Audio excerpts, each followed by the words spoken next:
Hey everybody, welcome to episode 8, and this is our Philco 41-245, and you'll see now we're making some real good progress. So we've got our push buttons installed, wired, connected. We've got this this bezel plate, which is part of the radio, connected. We've got our selector switch connected, which is right here. We have our dial string installed, and you can see that works really well. And there's a diagram here on how to do that, which I was able to get off the internet from a Sam's dial guide. And just look for the right model, and it tells you how to wire it. And I know this is Oats 64 Goat's favorite part, is doing dial string. This one probably took me about 15 minutes. It's a little bit complex in that there's, I'll show you back here, there's a little bit of a metal hook here. We'll see if we can zoom into that little hook and show you what I'm talking about. See that little hook right there? Well, that's critical. You got to get that in the right spot. So we got that in, and that's looking good. And you can see from the back of the radio, it looks good. We've got our connections here for our push buttons, and we're in good shape. But one story I wanted to tell you real quick is when I first put this on the radio, I didn't connect the push buttons yet. I put this on the radio, I connected the lamps, and put all the controls in place. And I decided I was going to do a little bit of a test just to make sure everything was good. And when I turned on the radio, this is what was on. I just put the radio together, this part, and turned it on. Listen to what song is playing. I'm going to explain to you the significance of this song in just a moment, because I don't want to get a copyright hit. So I'll be right back. This is like too weird. I'll be back. Now you may ask yourself, well, what's the big deal? So what? Freebird was on, big deal. Well, as you know, I'm restoring this in memory of my mom, right? She was born in 1941. I told you guys that. And that's why I call this number 41. Well, the short story, or the short version of this, is that when I was a teenager, when I had first started to play drums, I used to have a band in my basement. And the band's name was Galaxy, actually. And it was me and my friends, Eric and Jay. And, I was playing drums, and Jay was playing guitar, and Eric was playing bass. And we only knew a few songs. But one of the songs that we learned was Freebird. It was pretty popular back in the 70s when we were starting to play. And my mom, being the cool person that she was, every time we played it, she would come downstairs and dance. And we loved it, right? We had an audience. So, fast forward many years, in 1988, my mom got lung cancer. And, we lost her pretty quickly, about 2 months from when we found out to when she left. And, the night that she passed away in the hospital, after all that was done and it was time to go home, got in the car and turned on my car, and what was on the radio? Freebird. So that song always is a comforting moment to me, that she's letting me know she's okay. And of course, we turn on this radio, and what song is on there? Freebird. So that's a little bit of a short story there, but wanted to make sure that you understood why I put that video in there. So what we're going to do now, everything is pretty much connected here. We're going to attempt to do an alignment, and I'm going to walk you through that. So let me get all that set up, and we shall be back. Before we work on the alignment on this thing, I want to show you a little problem we have with this thing. So this particular model of radio has this problem with every bezel, okay? It's a design flaw, and it's happened on every one that I've seen. People have tried to do things like drill holes in here, and you'll see here that this is separated, it's bowed. Same thing on this end. And it's basically just a piece of, I don't think it's Bakelite, I'm not sure what it is, it could be Bakelite. Probably is for 1941, and what's happened over time is it's bowed in. So what people have tried to do is drill a hole here and put a screw, and the same thing here. I'm going to try not to do that. So I think what my plan is going to be, I have to think about this just a little bit deeper, but I think what I'm going to do, let me pull the shot back a little bit, is I think I'm going to take a board right here and right here, and I'm going to put a big clamp on it, like so, right? And then what I'm going to do is I'm going to take these smaller clamps, like this, and I'm going to snug it up to the board that I mount, like so. Then I'm going to take my heat gun and just gently apply a little bit of heat. I don't know if this bakelite's going to move or not, but we're gonna do it very slowly. I'm not going to put the heat gun directly on here because it'll bubble and melt, I think. The bakelite is not really forgiving, as you know. So we're going to try to use a little bit of heat to try to coax this thing into going back into shape. And we're going to just put slight little pressure on with the board here, and we're going to do one side at a time. And we're going to see if we can get this thing to conform back to its original shape. After that part is done, and I get it back to the original shape, I may end up just putting a screw here. I don't know yet. I don't think it's going to hurt it. It will definitely keep it in place. But what I don't want to do is put a screw in there now when it's warped like that, and then crack it. That's what we don't want to do. So that's going to be the next thing we do. Every radio that I've seen, these things are broken. They're gone. So these things have cracked. Someone tried to muscle it. So we're going to take these two screws out here, I think. No, actually, we're going to leave those in because that will help secure it. There's a screw down here. Let me move this so you can see it. There's a screw right down here in the corner, and there's one here in this corner. Those we're going to remove. So we're going to remove these two, and we're going to keep these in, and then we're going to try to pull this back in and see if we can make that happen. So this will be a delicate operation, and if it doesn't work, well, I don't know what I'll do if it doesn't work. I may have to get creative, but we'll figure that out when the time comes. So that's going to be the next thing I do, and I will show you the process. I don't know how long it's going to take, and I don't know how the heat gun's going to work on this thing. We'll have to see. All right, so let's get that moving. Okay, we're going to do this side first because it's really not that bad. So I don't have any pressure on this thing. You'll see I used a metal chassis here instead of a piece of wood. And here's our heat gun, and we're gonna give it a shot. And if I fail, we fail together. So we're gonna just put a little bit of heat on here.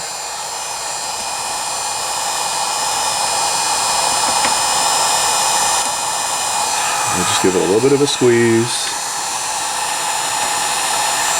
It's actually moving, which is good.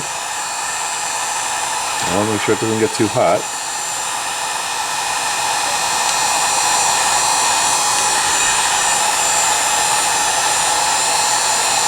We don't want to put the heat gun too close. It's actually pretty close to where it needs to be right now.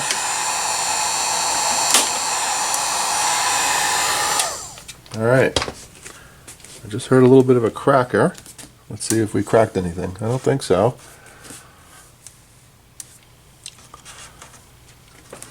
So our piece is in place. I don't see any damage. We're going to let that sit now. Let's see if it'll stay. This piece looks okay. And what I can actually do is polish this bakelite right here. As you can see, it's right where it needs to be. Now what I don't know is when I release this clamp, if it's going to go back to its original shape. That's the part I don't know. So what I may do is just put a little bit more heat on here, just in case.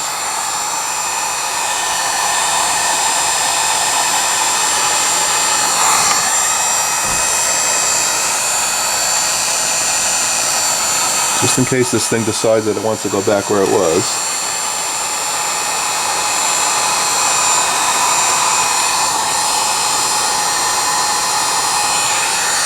I'm going to go from this direction. Again, we don't want to concentrate the heat in one spot and damage the bakelite. I do hear a little bit of cracking and crickling in there.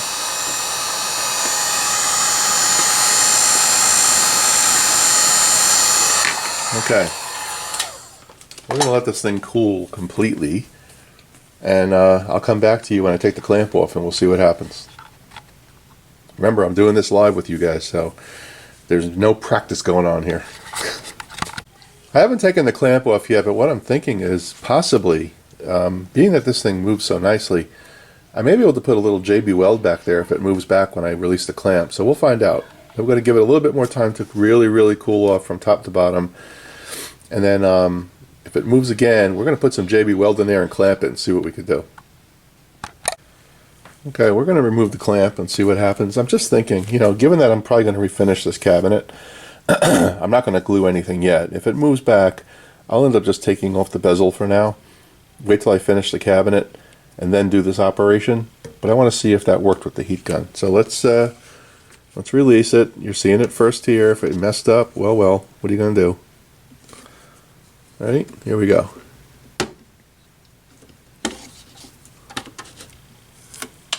Actually looked like it worked. Wow. Actually stayed in place. I'm impressed. So that seems to do the trick. So now that we're feeling brave, let's do the other side. The other side's really bad. Let me get that set up and be back. Okay, what I've done here, here's the side that we've done already. I left the metal here. I'm just leaving the clamp on loosely. And I put another piece of metal here, and this is the side that we're going to fix. It's going to be hard for you to see this.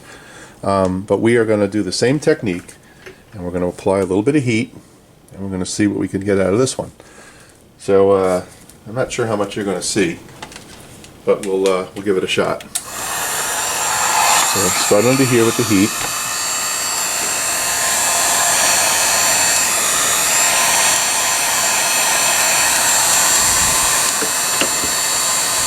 As you can see, the clamp is pretty loose. This one is badly warped. So I'm hoping that we do some justice on this thing.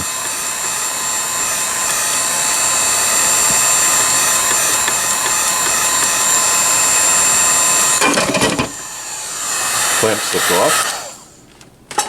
Let's start that over again when we get it set up. Be back. Okay, we've made a little bit of an adjustment here.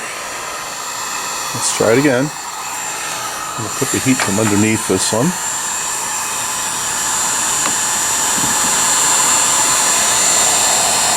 I'm just looking. I'm going to stop this a minute. I don't think this thing is going to fit well in the corner. Let's see if I can show you that.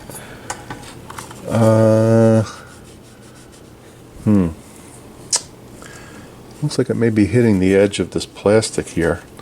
Let me go check that out and I'll be back. Okay, I think we have it. Let's see.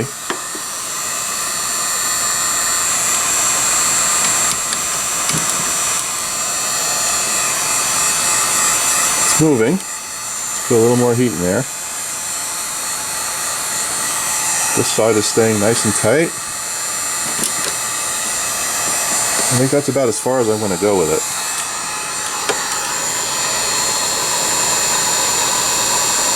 I'm going to let that heat up just a little bit so it stays where it is. I'm going to put some heat on this side as well.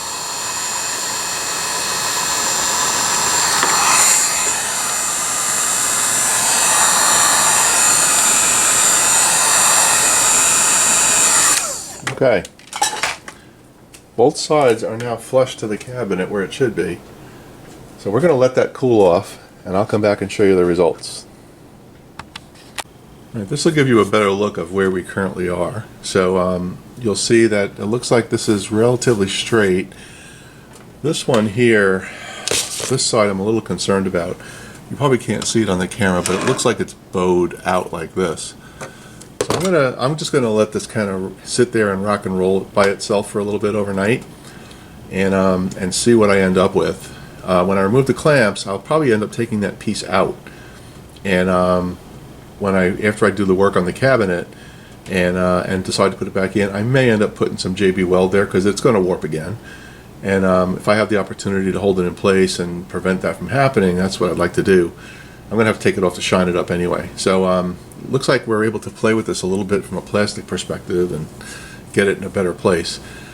So if any of you are working on these radios and you've got that bent bezel, you know, a little bit of heat, a little bit of clamps, a little bit of patience, and a lot of care is required to get it back. So we'll end this part of this restore, and we'll go back to the alignment. So let's stop this here, and we'll go from there. Okay, so after removing the clamp on this thing, you'll see we still have a problem. So this entire corner is bowed in like this, and I've been thinking about how I'm going to fix that, and here's what I came up with. So on this side, I'm using this metal chassis, which is perfect. It's a perfectly square angle. And I've clamped it to this corner, and I've used some heat, and I've applied the heat to it, and it's probably as straight as it's ever going to get. We're going to let this cool off and see how it works. And then what we'll do is we'll go over to this side and do the same thing and see if we can get this to pull in like this. It needs to actually come in, just to give you a reference, it probably needs to look like this. So look how much space I have there that I've got to fix. So, so that will be the next side that we do, and hopefully we can get this thing square, or at least close to square. So that's the objective. So I'll let this cool off, and we'll see how it holds, and then we'll come over to this side and I'll show you how it looks. All right, be back. Okay, so this is the bad corner here. We've got it now clamped, and we'll see what happens. I think I'm still going to have to use the JB Weld on this thing. It's straightened out, but it's not going to be perfectly where it needs to be, and I don't want to put a screw through it because that will just break over time. So I think that's what I'm going to do.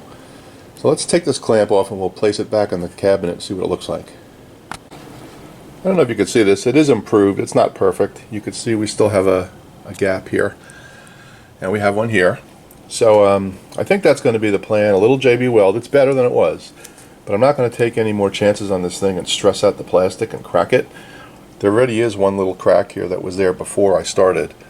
I'm not going to make that worse. So what we'll do is we'll put these screws in, we'll put the JB Weld in there, and we'll put clamps here and here, and I think that'll be enough to hold it.